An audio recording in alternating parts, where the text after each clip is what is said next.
ನಟ ದರ್ಶನ್ ಹುಟ್ಟುಹಬ್ಬದ ಪ್ರಯುಕ್ತ ಭೂಮಿಪುತ್ರ ಅಭಿಮಾನಿ ಬಳಗದ ವತಿಯಿಂದ ಚಿಕ್ಕಮಗಳೂರು ನಗರದ ಜಿಲ್ಲಾ ಆಸ್ಪತ್ರೆ ಒಳರೋಗಿಗಳಿಗೆ ಹಣ್ಣು ಹಂಪಲು ವಿತರಿಸಲಾಯಿತು. ಆಶಾ ಕಿರಣ ಅಂಧ ಮಕ್ಕಳ ಪಾಠಶಾಲೆಯಲ್ಲಿ ಕೇಕ್ ಕತ್ತರಿಸಿ ಮಧ್ಯಾಹ್ನದ ಉಪಹಾರದ ವ್ಯವಸ್ಥೆ ಕಲ್ಪಿಸಿ ದರ್ಶನ್ ಹುಟ್ಟುಹಬ್ಬವನ್ನು ಸಂಭ್ರಮದಿಂದ ಆಚರಿಸಿದರು.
ಭೂಮಿಪುತ್ರ ಅಭಿಮಾನಿ ಬಳಗದ ರಾಹುಲ್ ಅವರು ಮಾತನಾಡಿ, ನಟ ದರ್ಶನ್ ಅವರಿಗೆ ದೇವರು ಆಯಸ್ಸು ಆರೋಗ್ಯ ಕೊಟ್ಟು ಕಾಪಾಡಲಿ ಎಂದು ಭಗವಂತನಲ್ಲಿ ಪ್ರಾರ್ಥಿಸಿ ಇಂದು ಜಿಲ್ಲಾ ಆಸ್ಪತ್ರೆ ಒಳರೋಗಿಗಳಿಗೆ ಹಣ್ಣು ಹಂಪಲು, ಆಶಾ ಕಿರಣ ಅಂಧ ಮಕ್ಕಳ ಪಾಠಶಾಲಾ ಮಕ್ಕಳಿಗೆ ಮಧ್ಯಾಹ್ನದ ಉಪಹಾರದ ವ್ಯವಸ್ಥೆ ಕಲ್ಪಿಸಿ ಸಂಭ್ರಮದಿಂದ ಹುಟ್ಟುಹಬ್ಬ ಆಚರಿಸಲಾಯಿತು ಎಂದರು. ಎಲ್ರಿಗೂ ನಮಸ್ಕಾರ.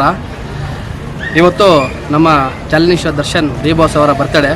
ಪ್ರತಿ ವರ್ಷ ಹೆಚ್ಚು ಕಮ್ಮಿ ನಾವು ಚಿಕ್ಕಮಗಳೂರಲ್ಲಿ ಬರ್ತಡೇ ಮಾಡೋಕ್ಕೆ ಸ್ಟಾರ್ಟ್ ಮಾಡಿ 12-13 ವರ್ಷದಿಂದ ಮಾಡ್ತಾನೆ ಇದ್ದೀವಿ, ಗ್ರ್ಯಾಂಡಾಗಿ ಮಾಡ್ತಾನೆ ಇದ್ದೀವಿ. ಈ ವರ್ಷವೂ ಕೂಡ ತುಂಬ ಗ್ರ್ಯಾಂಡಾಗಿ ಮಾಡಿದ್ದೀವಿ. ಅಂಧ ಮಕ್ಕಳ ಪಾಠಶಾಲೆಯಲ್ಲಿ ಅನ್ನದಾನ ಮಾಡಿ ಅಲ್ಲೂ ಕೇಕ್ ಕಟ್ ಮಾಡಿದ್ವಿ. ಪ್ರತಿ ಹಾಸ್ಪಿಟ್ಲಲ್ಲೂ ಕೂಡ ಫ್ರೂಟ್ಸ್ ಹಂಚಿದ್ವಿ. ಮಗೆ ಎಲ್ಲ ಗೌರ್ಮೆಂಟ್ ಶಾಲೆಗಳಿಗೆ ಬುಕ್ಸು ಮತ್ತು ಪೆನ್ಸು, ಜಾಮಿಟ್ರಿ ಬಾಕ್ಸ್ಗಳು ಕೂಡ ವಿತರಣೆ ಮಾಡ್ತಿದ್ದೀವಿ. ಬಾಸ್ ಏನು ಹೇಳಿದಾರೋ ಅದನ್ನೇ ಮಾಡ್ತಿದ್ದೀವಿ.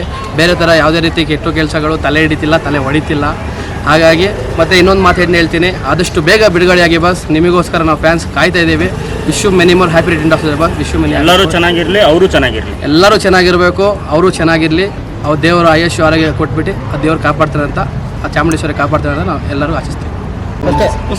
ದರ್ಶನ್ ಅಂದರೆ ಅದು ಎಲ್ಲದೂ ಹೇಳೋಕ್ಕೆ ಆಗಲ್ಲ. ಇದೇ ಥರ ಒಳ್ಳೆ ಕಾರ್ಯಗಳು ಮಾಡ್ಕೊಂಡು ಅವರು ಚೆನ್ನಾಗಿರಲಿ, ನಾವು ಚೆನ್ನಾಗಿರ್ತೀವಿ ಅನ್ನೋದೊಂದು ಏನಂದ್ರೆ ಆದಷ್ಟು ಬೇಗ ಬಿಡುಗಡೆ ಆಗಲಿ ಅಷ್ಟೇ. ಬೇಗ ಬಿಡುಗಡೆ ಆಗುತ್ತೆ. ಅವ್ರದ್ದು ಮೂವೀಸ್ ಬಂದರೆ ಅದೊಂದು ಬೇಜಾರಿದೆ ಅಷ್ಟೇ, ಇಲ್ಲ ಅಂತ. ಬಟ್ ಏನಿಲ್ಲ, ಎಲ್ಲೇ ಇದ್ರೂ ಚೆನ್ನಾಗಿರಲಿ.